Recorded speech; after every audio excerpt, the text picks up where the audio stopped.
ইয়েমেনে যুক্তরাষ্ট্রের হামলার জবাবে এবার মার্কিন জাহাজে পাল্টা হামলার দাবি হুথি বিদ্রোহীদের। লোহিত সাগরে থাকা মার্কিন বিমানবাহী রণতরীতে হামলার দাবি জানায় গোষ্ঠীটি। মার্কিন বিমান বাহিনীর হামলার জবাবে এবার পাল্টা অবস্থানে ইয়েমেনের হুথি বিদ্রোহীরা। এবার লোহিত সাগরে অবস্থানরত মার্কিন বিমান বাহিনীর রণতরী ইউএস হ্যারি ট্রুম্যান ও অন্যান্য রণতরীতে ক্ষেপণাস্ত্র ও ড্রোন ছুড়েছে গোষ্ঠীটি। হামলার মুখে জাহাজটি ইয়েমেনের জলসীমা থেকে সরে যেতে বাধ্য হয়েছে বলে সংবাদ সম্মেলনে দাবি করেন সশস্ত্র গোষ্ঠীটির মুখপাত্র ইয়াহিয়া সারে। মার্কিন বাহিনীর অপরাধমূলক এই আগ্রাসনকে উপযুক্ত জবাব দিতে প্রস্তুত আমাদের সামরিক বাহিনী। মার্কিন এয়ারক্রাফটে হামলা চালিয়েছি আমরা। 18টি ড্রোন ও ক্ষেপণাস্ত্র ছুড়েছে আমাদের বাহিনী।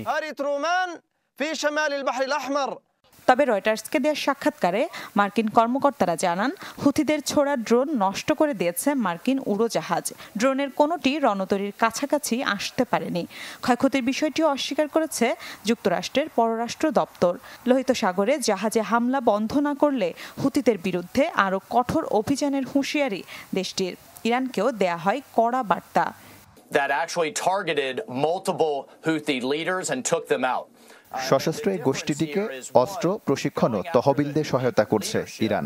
শুধু মার্কিন জাহাজই নয়, গোটা বৈশ্বিক অর্থনীতিকে আঘাত করছে তারা। তেহরানের সহায়তায় বিশ্বের গুরুত্বপূর্ণ সামুদ্রিক অঞ্চলকেও ঝুঁকিতে ফেলেছে তারা, যা বন্ধে ব্যবস্থা নেবে যুক্তরাষ্ট্র।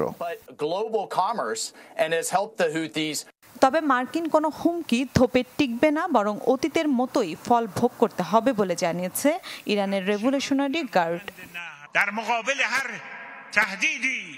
ইরানকে হুমকি দিয়ে শত্রুরা পুরনো ভুল আবারও করতে চাচ্ছে। গাজা, লেবানন, ইরাক, আফগানিস্তান থেকে তারা শিক্ষা গ্রহণ করেনি। সব জায়গা থেকেই পরাজিত হতে হয়েছে তাদের। শনিবার রাতে ইয়েমেনের হুথিদের বিভিন্ন নিশানায় বড় পরিসরে হামলা শুরু করে যুক্তরাষ্ট্রের সামরিক বাহিনী। প্রাণ যায় নারী, শিশু সহ বেশ কয়েকজনের। যদিও সাধারণ মানুষের প্রাণহানি নিয়ে কোনো বিবৃতি দেয়নি পেন্টাগন। যুক্তরাষ্ট্রের এই হামলাকে যুদ্ধাপরাধ বলছে হুথি রাজনৈতিক ব্যুরো। মিলা খন্দকার, চ্যানেল 24।